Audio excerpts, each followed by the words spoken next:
Robbery with homicide po ang kaso. Nahuli po yung suspect kaninang madaling araw. Ano po yan, Lola? Magpapatulong po sana ako.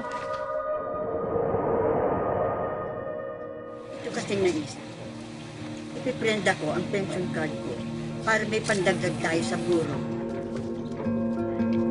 Para maayos yung kaso mo at nang pauwi ka na. Itong itlog na ito. Ito muna. Bibigay ko na.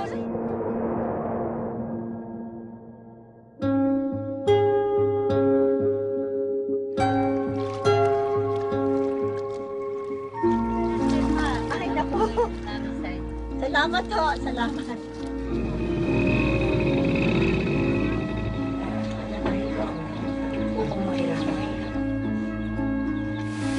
Ano kaya kung tagapin na natin yung amicable settlement ng matanda? Gusto ko sana maayos naman ang buhay niya bago ako mamatay.